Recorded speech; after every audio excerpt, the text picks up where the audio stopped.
Hi everyone, welcome to my channel. My name is Elishiba Blessed, but for the purposes of this channel, call me Elicious Foods, because on this channel we are going to be exploring so many dishes together, so many recipes from all over the world. I'm a Ghanaian, so that means I'll be exploring a lot of Ghanaian dishes which are mostly local delicacies, but then I'll be exploring other countries and other regions foods. So please stick and stay with me and let's go on this journey together. In today's video, I'm going to be teaching you guys how to make authentic peanut butter soup, or better still grana soup, or like we like to say in Ghana, nkwan, and emutuo, that is rice balls. With that being said, let's get into the video. So like I said, we are going to be making nkwan, which is granite soup or peanut butter soup, whichever way you understand it. To start with this recipe, we start by prepping our protein, whichever protein you prefer, but for the purpose of this video I am using goat and then cow meat. So in this video I'm just trying to wash and cleanse this protein as much and as thorough as possible, and after that you transfer it to your saucepan, whatever saucepan available you have. Just make sure it can contain all of your protein at once. Personally, I like to add what we call in Ghana wele, but I think in Nigeria they call it bomo. Yes, I like to add this to my list of proteins. If you can find that, or if you have that available, of course you can add it. If not, it is really not a must. Just stick with what works for you, okay? To season my proteins, I like to blend together onions, garlic, and ginger, and to make my work easier I like to add every other spice or seasoning that I would be adding to my protein. So I add it to my mix and blend all together at once, so that it makes my work easier and faster. So I blend this together very finely and then I add it to my protein. Please note that all the spice I'm using here are personal preferences. So in any case you are allergic to any of these spice, or you don't prefer any of this in your food, you can always substitute it with whatever spice of your choice, okay? Don't be limited. And then of course we put this on fire and allow it to cook thoroughly. And while our meat is on fire cooking, what we are doing now is to make sure that all other ingredients, that is our pepper mix, is ready. And so we wash pepper, tomatoes, and cut in some onions too, and blend all these three together, and this is going to form the base of our soup.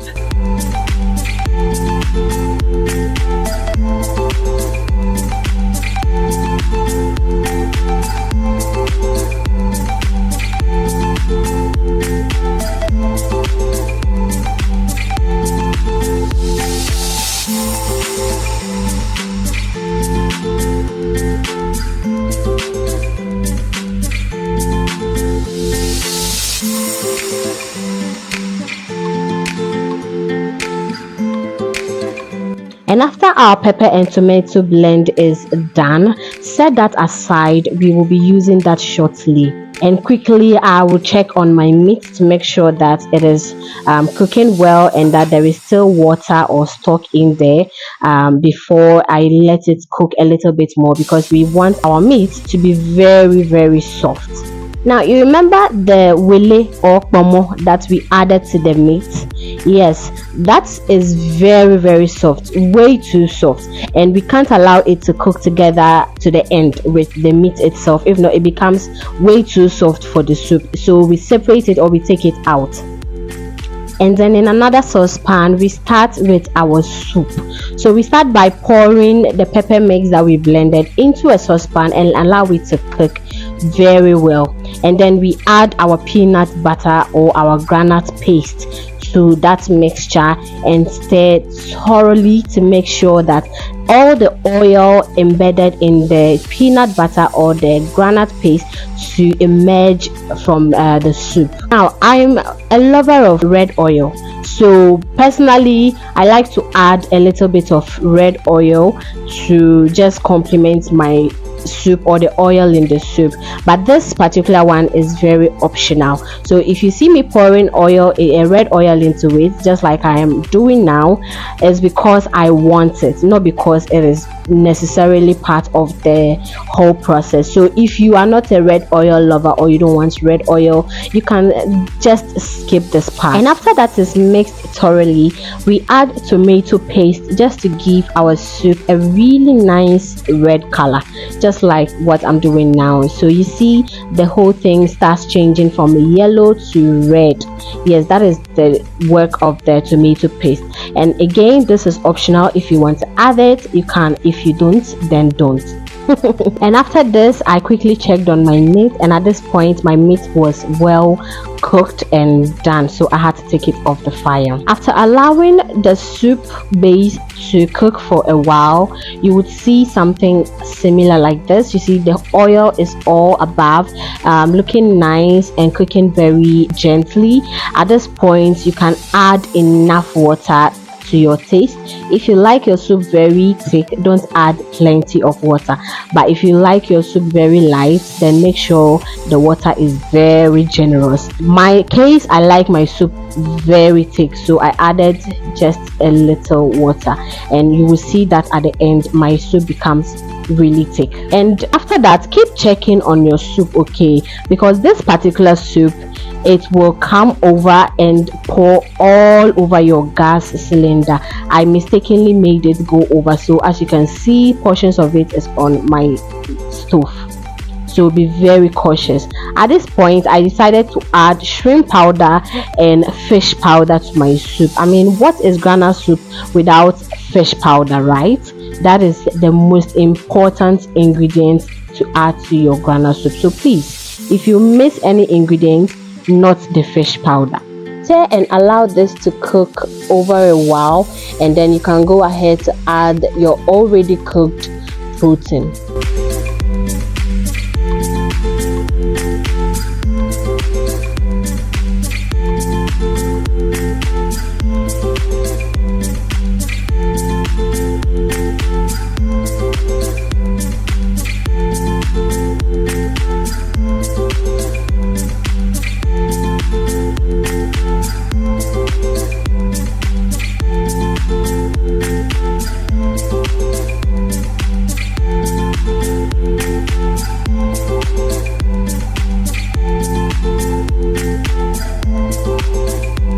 At this point, in order not to waste too much time on just the soup, remember that we are pairing this with rice balls, so you can go ahead to start with your rice balls. With the rice balls, just put water on fire and add a little bit of salt.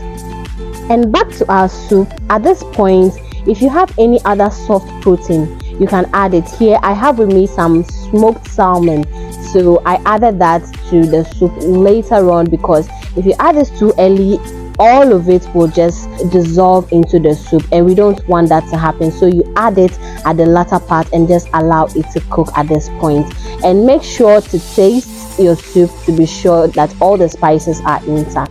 And then back to the water for our rice balls. We quickly check if the water is near boiling, or rather boiling, whichever way. But then if it is getting ready to boil, it is enough. You can add your rice. For the purpose of this recipe, it is very advisable to use the local broken rice rather than the long grain perfumed rice. In any case where the water is way too much and cannot be contained in your pot or your saucepan, please ensure to fetch enough out of it and leave enough to cook the rice. And at this point, my rice was looking good. I needed to check if it is okay, but then it wasn't, so I needed to add a little bit of water. Now the water that we had fetched earlier, this is the point where it becomes useful. You add enough of that water, just enough to cook the remaining uncooked rice.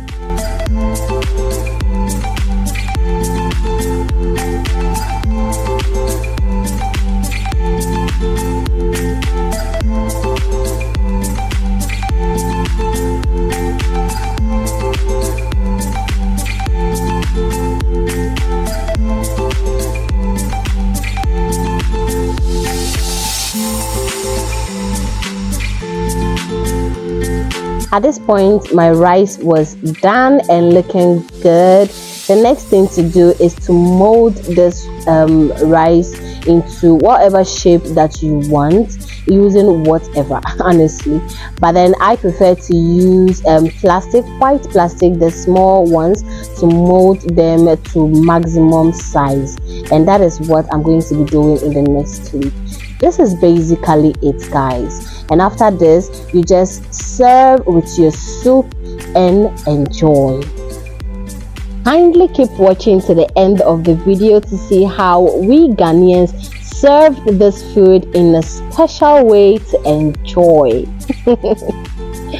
And that is it for the video. I'm sure you have learned one or two things from this video for your next nkwan soup. Okay.